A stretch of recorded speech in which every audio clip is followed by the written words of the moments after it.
Hey you guys, Belle here. I help people to understand why people act the way they do.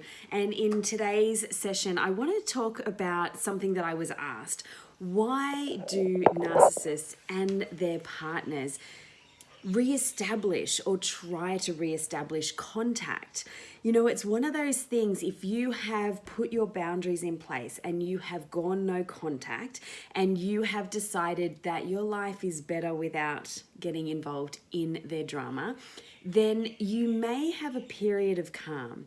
You might have a period where everything seems to be kind of going smoothly, particularly if you are in a co-parenting arrangement, or if you're in an arrangement where, if it's not to do with family so much, whether it's to do with work, maybe you don't have to see them as much, and they're not in your life as much.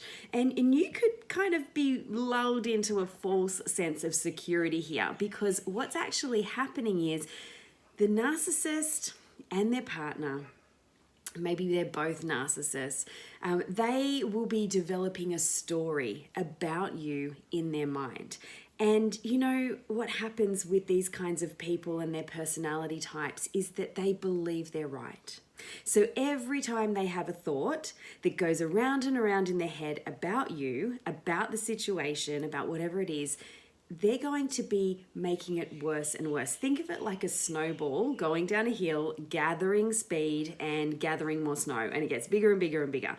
That's what's happening. They are actually in a process of having their thoughts go unchecked, and they believe that they're true.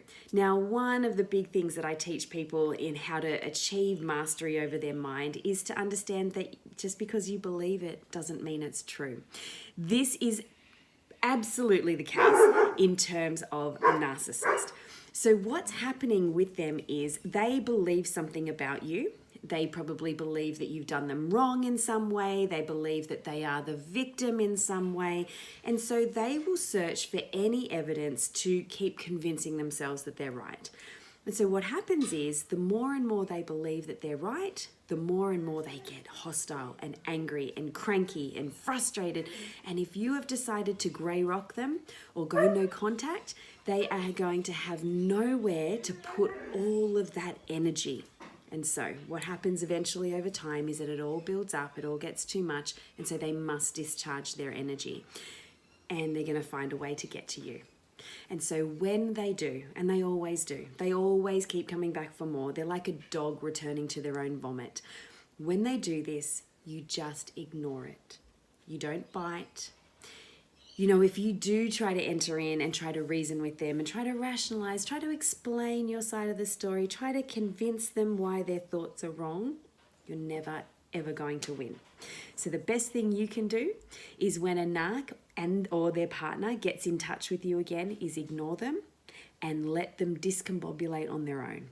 You know, they will send you text messages, they will get in touch on social media, they will attack you via email, they will jump on your website if you have one, they will do any means at all to get to you. All you need to do is keep ignoring, and everywhere they come in and they get to you, that's showing you that your boundaries are not enforced. So just block, make it more difficult for them, and let them deal with their own energy. You see, what I often say, it's like they've got a football of energy and they've punted it to you. They don't want to hold it. That energy is uncomfortable. That makes them feel sad. It makes them feel angry. It makes them feel like a victim. It makes them feel all the things they don't want to feel and face. So they want you to have it. So they're going to throw it to you. You don't have to catch it. Let it go to the keeper. It's not for you. It's not yours. It never was yours. It's all their stuff.